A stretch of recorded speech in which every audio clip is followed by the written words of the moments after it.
All right. Productivity. Let's talk about it. First of all, hustle culture is the biggest problem in our society right now. I am fed up with it. I'm sorry, I've had it up to here. I'm done. And I feel like most of us understand that it's basically just capitalist fodder. But I know that some creatives, including me just not that long ago, are still really taken by the idea of being their most productive self. And I totally get that. We have so many cool ideas, so many projects that we want to work on. So like, why wouldn't we search for the best tricks to get us churning out progress on our projects every single day? I know we think that if we could just master productivity, we would be rich and successful by now, right? I get it. I was totally obsessed with productivity for most of my life. But that might have been because no matter what I did, no matter how hard I tried to be productive, it always eluded me. And in fact, it seems like the harder that I tried, the less productive I was. So let's talk about it. Why do we crave productivity? I feel like there's kind of this sentiment going around today that even the poorest of us live like medieval kings, especially in America. I used to hear this growing up all the time. The truth, if you look at the actual numbers, if you look at the facts, the truth is that even the upper middle class of the US works harder and gets less time off than a medieval peasant. And that's nuts. And it's a big gap. A medieval peasant was basically living like what we would think of as like a rich person today. We are working ourselves to death, and that's the truth. Stress is everywhere. It's like a huge issue. Mental health problems are just rampant. And I think it's in large part because of these new distractions, like whatever rectangle you're watching me on right now. We basically just need quality systems to keep us matching the level of work that is expected of us and not being distracted by all the distractions that are around us, right? We need a really hardcore system to do that. And believe me, no one loves a good system more than I do. But the drive to be as productive as possible is entirely at odds with what makes us creative. And this is actually by design. The ideal productive human is basically the ideal capitalist employee. They have good discipline. They do what they're told, even if they don't want to do it. They spend more time working than asking questions. And just remember that curiosity and asking questions and questioning your reality is really at the core of what creativity is. But this is why those traits of productivity are valued highly in our society. Most people do have monotonous jobs with no real reason to be working and no real passion for the task that they're doing. Productivity culture promotes separating ourselves from what we want to do so that we can focus on what we have to do, right? They aim to disconnect you from your process and become more methodic or robotic in your approach to your tasks. And the capitalist wants more productive people, right? Of course. And they want more productive people because they make perfect employees for them. They want them to be as productive as possible. But productivity is not how they got where they are today. It just isn't. They got to where they are by using innovation, creative solutions, doing things that no one had ever done before, a desire to change the world in some way. These productivity systems do the opposite of that. We do not become innovators by becoming the perfect tool. We have to practice the traits of creativity first. So ultimately, we all have a choice. Do we want to be productive or do we want to be creative? And I will say that for some things, productivity works, right? For things that are not creative, that you're just like, I don't need to be creative right now. I just need to get this done. The best example that I can think of is going to the gym, getting off your ass and going to the gym. I don't want to do it.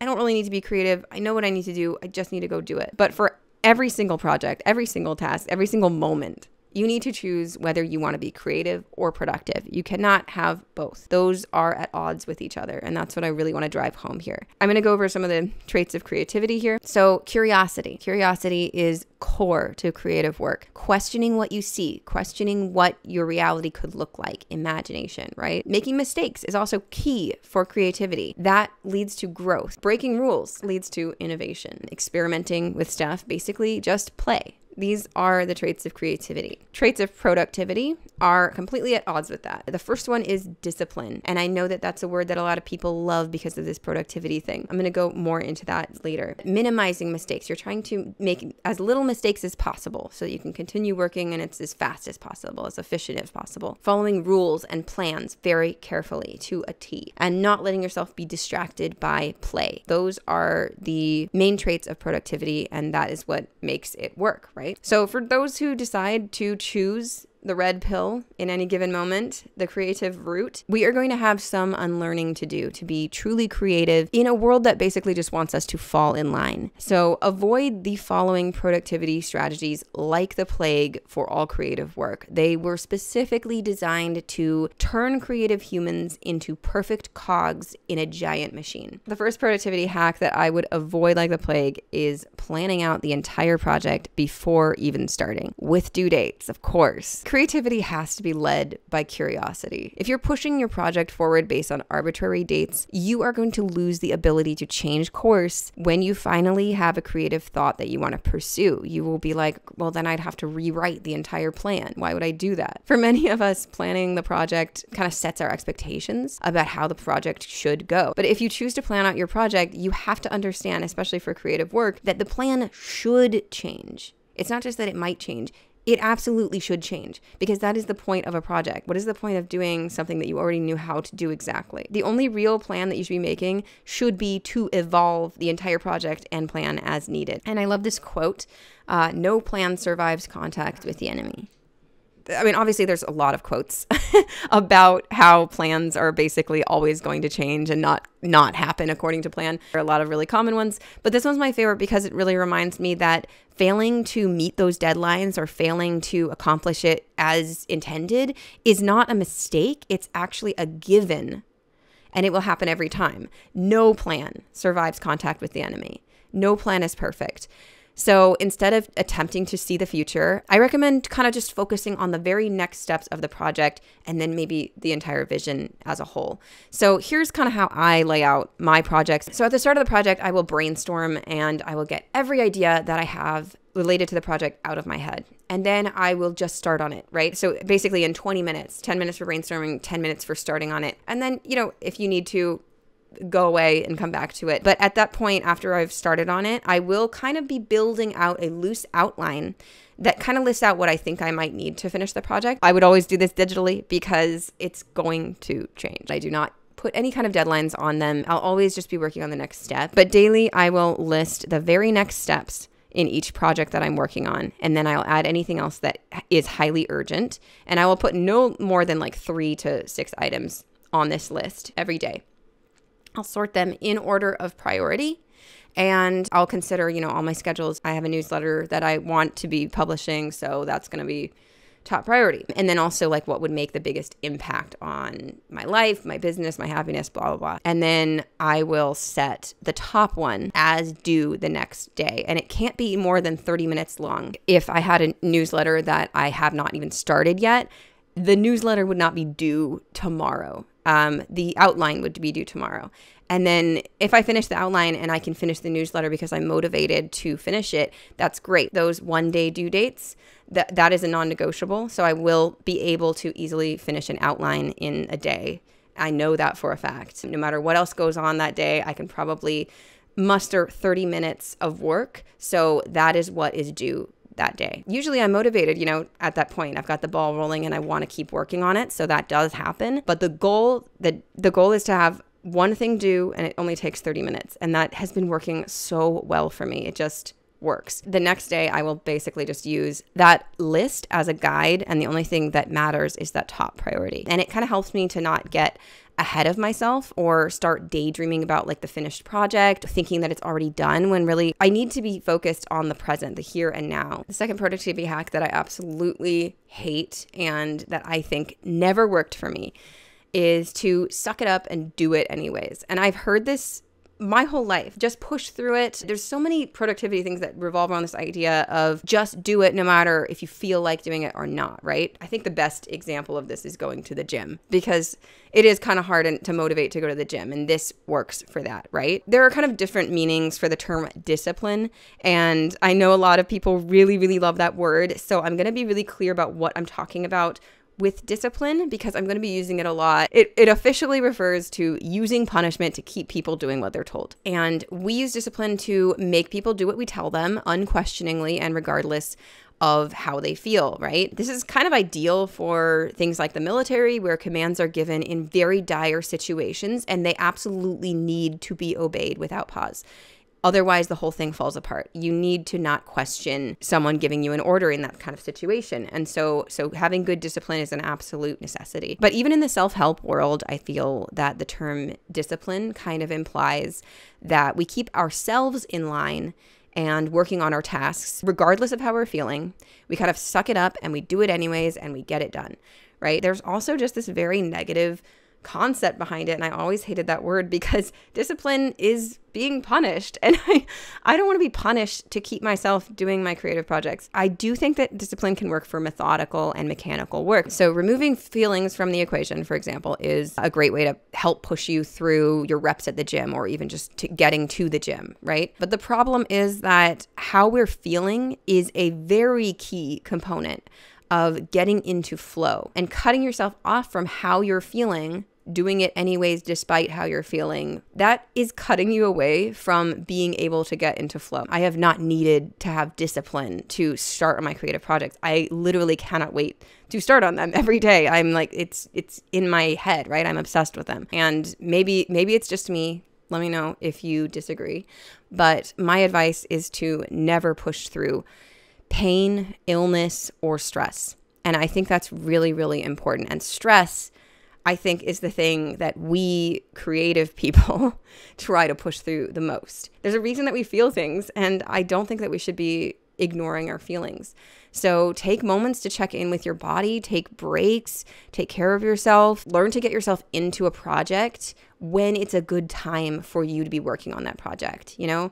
And I just want to be very clear that I am not saying if you don't feel like working, just go watch TV all day, right? Like if you feel this weird urge to watch TV all day or scroll on TikTok, that is a lot more akin to an addiction. And it's really important that we see addictions as exceptions to the rule and not the system itself. If you really feel like that, you need a specific system to tackle that addiction. We do not need to use these same systems that we apply to addictions against our own creative projects and genuine desires. They need to be tackled with very different systems. So if you think that you need discipline to keep yourself away from your addictions, do what you have to do. That is the first step. If I have a genuine curiosity to explore the details on a different project, right, that I didn't have scheduled for that day, or I just feel like I need to rest, I would never push through that feeling. I would just go and work on the other project, or I would rest and recuperate and work on that project when it is appropriate for me. It's never worked for me to plan it out in like a calendar and have like a specific time that I'm doing it.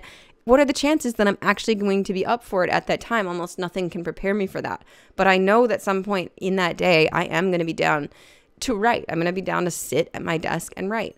And I'm going to want to do that. So a little bit of a story time, but I was not feeling 100% this past week, basically thanks to a lifetime condition that I suffer from. If I had tried to push through it and work on, this video or my newsletter, which are like my favorite things to do on a good day, I wouldn't be able to enjoy it. I would be suffering through it. And I would eventually grow to kind of resent these projects altogether and not really want to do YouTube anymore. And that's exactly what happened last time. So I ultimately think that that's the road to breakdown and burnout.